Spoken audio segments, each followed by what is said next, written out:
Lazy people do a little work and feel like they should be winning. Winners work as hard as possible and still worry that they're being lazy. This is absolutely and utterly true. Even myself, as hard as I work with my monumental successes and billions of dollars, I sit at home and wonder, should I be doing more? Could I do more? Did I really need to sleep 7 hours? Would I have survived if I slept 6? Of course I would have. I feel permanent guilt for how hard I do not work, even though I outwork all of you. And you losers who pale in comparison to me in basically every metric that we have the science to measure, manage to do a little bit of work one day and then think you deserve time off. I deserve time off at the end of the year. I've had a hard year. Thinking about it, Andrew, I'm just analyzing our year. Have we had a single day off this year? 1,000 push-ups a day, push-ups, squats. Have we taken a single day off? Name one day where you haven't done any work in any realm this year. 0. I haven't had a single day off this entire year. Not one. There hasn't been a single day where I have worked 0 on the business, worked 0 on my body and my physicality and my strength, worked 0 on my fucking mind, worked 0 on anything. Just chill. Let's chill. Let's have a chill day. We've had 0 chill days this year. 0. How do you deal with procrastination? Why are you asking me that question? Why are you on this podcast asking me how to stop procrastinating? Turn off YouTube. Go do something. What's wrong with people? This is exactly what you were talking about asking a question you already know the answer to. You know the answer is to stop doing things that waste your time and apply yourself to something important. Now, this may not be a waste of your time, but let me tell you, you're a dumbass, clearly. It's like Googling how to get fit, like you just said. Everyone knows what a push-up is. Do 10,000 of them a day. Stop wasting your time. You know, I've never had to deal with procrastination. I've never had to deal with not being motivated because what is the alternative? Literally, be a loser forever. I am sick of reading shit on the internet saying, yeah, you know, some people are special and they take longer to bloom and your time will come. Let me tell you something. 99.9% of people who are born broke, live broke, stay broke, die broke. That is the reality for almost everybody. You already know the answer. You don't need me to tell you. I can't stop myself working as a person who doesn't need money. And then there's people with no money who don't work. It blows my mind, which is why the winners are winners and the losers are losers. And it's almost like you can't save these people. I have something I sent in my email recently. I said, you could give the average man a brand new Ferrari and a roadmap and a coffee and a full tank of gas and tell him the destination, success. And halfway along the drive, he'll quit. It's just too far. No matter how well you set it up for people, they'll quit. And people will sit there and go, and then put on Netflix. What more? I've given you a Ferrari, a full tank of gas, I've given you the latte, I've given you a roadmap, I've given you a hot girl to sit next to you and play songs and do selfies. I've given you everything. Just drive the car. No, yeah, it's far. I don't have motivation. You're a loser. You are a loser. If you do not win, you lose. What do you call someone who loses? A loser. That is an underused word. Loser. My brother and I use it all the time. This person thinks this. He's a loser. What do you mean he's a loser? Look at him. He's a loser. He lost. Name a competition. I beat him at anything. Uno, marbles, a fight to the death. You name it. I'll decimate this loser.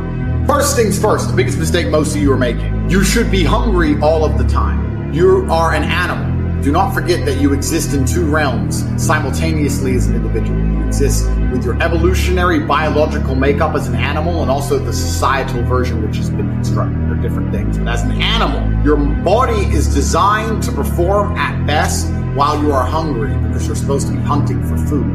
If you're full of food, you're going to be lazy and lethargic. You should always be a little bit hungry.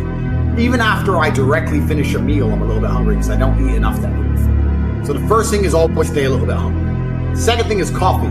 Caffeine is a miracle drug. I am heavily caffeinated at all times, 15 to 20 coffees a day. I've also done a lot of research into coffee, a lot of research and understanding. I've also tried to quit coffee to see if there's actually any genuine benefit or improvement to my life. There is nothing wrong with coffee. It can never hurt you. Coffee, a bunch of it. Less food, more coffee. I do not take protein powders. I do not take creatine. I do not take steroids. I do not take TRT. Nothing. Lots of coffee, lots of meat when I do eat. I eat once a day. If you stay a little bit hungry, eat a meat-heavy diet, lots of coffee, you will begin to work faster. I absolutely guarantee it. Do those things. Do those exact things. Stay hungry, drink coffee. Tell us the truth if you genuinely feel better, because I guarantee you do. Guarantee. It's actually an amazing point, because you and I, not many people know this about us, we have a problem with napping. Yeah. We're anti-nap. That's the one thing we'll bully each other for. If anyone catches the other one having a nap, they get bullied. Bullied. I'm tired like a baby, and I want to have my nap because I'm tired like a baby, and babies are tired, and my eyes are tired. I want to be like a baby. This is the thing. Naps are so important because people are always napping. And they're like, sleep's really important for your cognitive and your muscles. If that's so true, how come you sleep more than me? I sleep 4 hours a day. I'm built like a tank. I beat the shit out of you, and I'm smarter than all of you, and I'm richer than all of you. Why are you sleeping so much if it hasn't helped you at all? Yeah. Clearly you're just lazy. And you think, oh, just have a nap. How do you even sleep? I can't even sleep. I've got too many things in my mind, too many problems to solve. You're sitting there sleeping away like a loser. And you should bully all your friends for napping. Because you know who takes naps? Babies. Babies love naps. So next time you see your friend napping, say, oh, you know, I know someone else takes a nap. It's a baby. It's 1 year old. I know this 1-year-old who loves naps. Oh, did you have a nice nap? And when I say try your best, because we're not robots, that means also do your best at relaxing and resting. If you're going to work. If you're going to chill, then chill. You don't want to be a dim light that's half on. You want to do one or the other. Now, I find chilling and relaxing, I guess this is my personality, it makes it easy, extremely stressful. There's nothing more stressful for me than trying to not do my work. Because if I'm not doing my work, then I'm thinking about the work I'm supposed to do, and I'm more stressed than doing the work. So everyone goes, hey, Andrew, you need to just chill. I'm like, that sounds terrible. That sounds like the most stressful situation to be in. So all I want to do is work. But if you're going to do something, you should be doing your absolute best at it.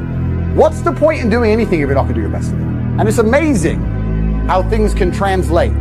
If you do your best in one thing, it's not only the fact that the way you do one thing is the way you do everything, but if you do your best in one thing, it can radiate out across your entire life. That's the greatest thing about being a man. As a man, when you upgrade your life and you become a better man, by extension, you automatically improve the lives of all of your friends, of your woman, of your children, of your community, of your country.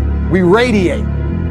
It's amazing. But putting in that extra effort pays off, dividends. And you can look at it spiritually, you can be philosophical about it and say that God rewards people who try hard. That's how I like to see it. God is literally looking at all of us, no matter which God you believe in, and he's saying, all these people I've created, who's thankful? Because any one of us could have lost our eyesight to bacteria at age 2.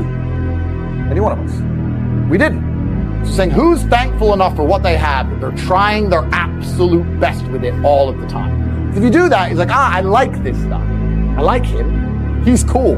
Give him blessings. Give him something. It's amazing what comes your way.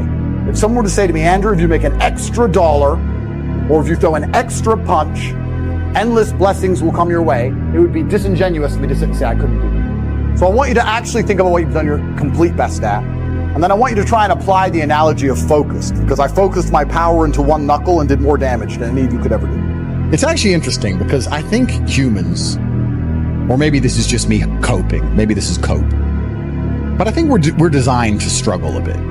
Because the closer you are to struggle, the more sensible you are.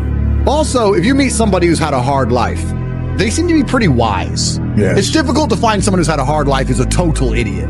When you speak to these morons, they've had very easy, soft lives. So I think humans are supposed to struggle a bit. I know it's overused, but hard times create good men create good times, and the good times create a bunch of weaklings, and they mess everything up. These people have had too easy lives for too long, and none of them know any struggle at all.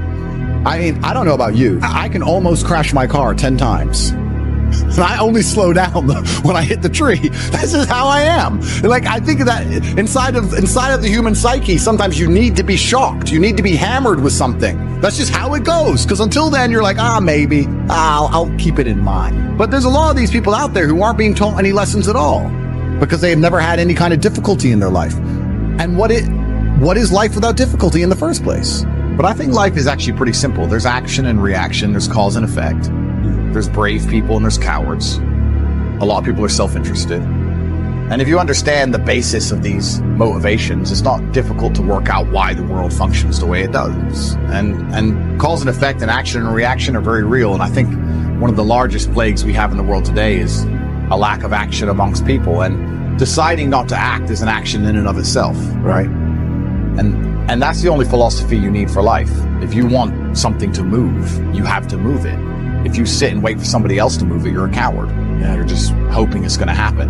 And that's why I don't understand when a lot of people who see where the world is going and see the future that's going to be laid out for their children kind of just hope and pray when they really need to be taking a more active role, even if it's as simple as discussing every subject with anyone who will listen. There's nothing more expensive than not working, trying to have fun, enjoy your life, because then you spend money. But if you work, it's free. In fact, you get paid. It's even better. I probably spend 90% of my waking hours working, and then I'll go out and race a car around, because it's the only thing I enjoy to do. I'll train, I'll beat anyone up who's ready to fight, and then I'll go back to work. All I do is work. Work. Endless. Never ends. There's always something to be done.